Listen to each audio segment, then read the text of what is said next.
Welcome to The Explainer. We're jumping right into the source material today to look at a story that has literally captivated the world for over a century.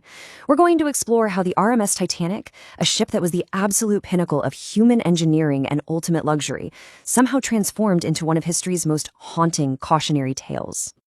Okay, let's dive into this. How exactly does the safest, most luxurious ship ever built become one of history's greatest maritime disasters in just a matter of hours?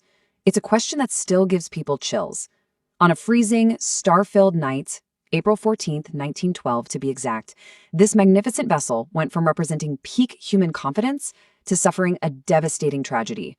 So, to really grasp how this happened, we've got to rewind and look at the sheer ambition that put this ship in the water in the first place. Section 1. The Unsinkable Dream. You see, at the beginning of the 20th century, ocean travel was absolutely booming. Shipping companies were locked in this fierce competition to dominate the Atlantic. So the White Star Line commissioned a fleet of massive liners, the Olympic, the Titanic, and the Britannic. It took 15,000 workers at the Harland and Wolff shipyard in Belfast over 2 years to build this engineering masterpiece. When they finished, the Titanic weighed an unbelievable 46,000 tons and stretched 269 meters long. It even had 16 watertight compartments for safety. And, while the builders never officially claimed it couldn't sink, exaggerated newspaper reports eagerly branded the ship as totally unsinkable. Now, what's really interesting about this comparison is the stark contrast in the passenger experience. When the Titanic departed Southampton on April 10, 1912, it carried a completely divided world. Up in first class, you had wealthy elites enjoying Turkish baths, grand staircases, and elegant dining that rivaled the best hotels on land. Meanwhile, below deck in third class, there were hundreds of immigrant families traveling with nothing but the hope of starting brand new lives in America. In total, there were 2,224 passengers and crew on board. That included Captain Edward Smith and the ship's chief designer, Thomas Andrews. For those first few days, the journey was picture perfect. The sea was calm, and everyone on board was sailing under that incredibly powerful, yet completely exaggerated newspaper myth that the ship beneath them was entirely unsinkable. Section 2. Warnings in the Dark. As the ship steamed deeper into the North Atlantic, the atmosphere shifted, the temperature plummeted below freezing, and a series of fatal errors began stacking up. First off, nearby ships were actually sending wireless messages warning of dangerous icebergs, but many of these were ignored or delayed. Why? Well, the radio operators were completely overwhelmed just sending passengers personal messages. On top of that, the Titanic kept traveling at nearly full speed. And then nature added this deadly disguise. The sea was unusually calm, meaning there were no waves breaking against the bases of the icebergs to give them away. They were practically camouflaged in the pitch-black darkness. Then, at 11:40 p.m., that illusion of safety shattered. Lookout Frederick Fleet suddenly spotted a massive shape looming in the dark. He rang the warning bell 3 times, frantically telephoned the bridge, and yelled, "Iceberg, right ahead!" The officers reacted instantly. They ordered the engines reversed and tried to turn the ship, but it was just too late. The iceberg aggressively scraped along the starboard side, tearing open multiple sections of the hull right below the waterline. Section 3. The Fatal Math. Now, the immediate aftermath was actually kind of deceiving. Up on deck, a lot of passengers just felt a gentle vibration. But below deck, freezing seawater was secretly, rapidly rushing in. Chief designer Thomas Andrews quickly inspected the damage, and he realized the terrifying math. And this brilliantly illustrates the problem. The Titanic was specifically designed to survive with up to 4 flooded compartments, but the iceberg had breached 6. The mathematics of buoyancy were broken. The ship was doomed. So the crucial point is this devastating reality. Captain Smith ordered the lifeboats prepared, but there were only 20 on board.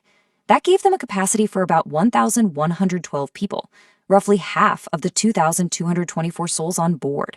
How does that even happen? Well, maritime safety regulations at the time were severely outdated.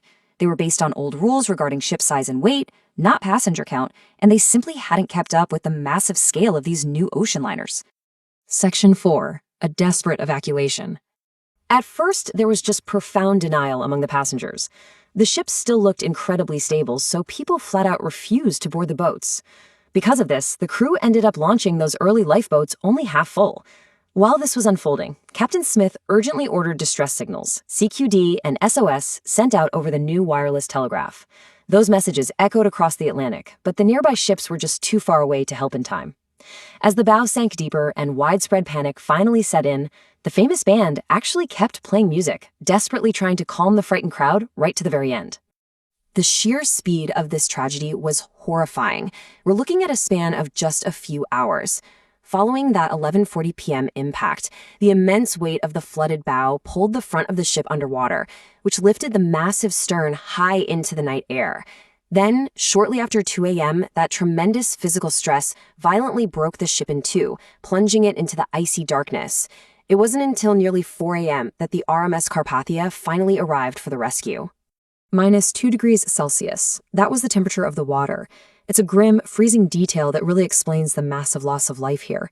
More than 1,500 people were left in the water, and most died from hypothermia within mere minutes. Out of the over 2,000 people who set sail, only around 700 survivors were pulled from those lifeboats by the Carpathia. Section 5. The tragic aftermath. The global shock was absolute. Subsequent investigations in both Britain and the United States quickly identified the culprits: excessive speed, the massive lifeboat shortage, and communication failures. Let's see how this builds into real change, because this disaster fundamentally transformed international maritime safety laws, forcing regulations to finally catch up with engineering. Moving forward, ships were legally required to carry enough lifeboats for absolutely everyone on board. Mandatory continuous radio watches were implemented so warnings would never be missed again. Plus, they established the International Ice Patrol to constantly monitor dangerous icebergs in the North Atlantic. Section 6. The Final Legacy. Moving into the modern era, for over 70 years, the wreckage of the Titanic lay completely hidden and undisturbed beneath nearly 4,000 meters of freezing water. That all changed in 1985, when an expedition led by oceanographer Robert Ballard finally discovered the wreck. The images were breathtaking and fascinated millions. Today, remotely operated vehicles continue to explore the damaged cabins and personal belongings left behind. But, it won't last forever. The wreck is naturally deteriorating, slowly being consumed by deep-sea bacteria and corrosion. I want to conclude today by reading this final thought directly from the source material. The story of Titanic reminds us that even the greatest human achievements are never beyond the power of nature. More than a century later, it remains a stark, haunting lesson about human confidence, technology, and the uncompromising power of nature. It leaves us to wonder, as our modern technology continues to advance at lightning speed, are we still repeating the hubris of the Titanic today? Thank you so much for exploring this history with me. Yo! Make sure to like this video right now, drop a comment down below to let us know your thoughts, share this with your squad so they don't miss out, and hit that subscribe button for more epic content every week.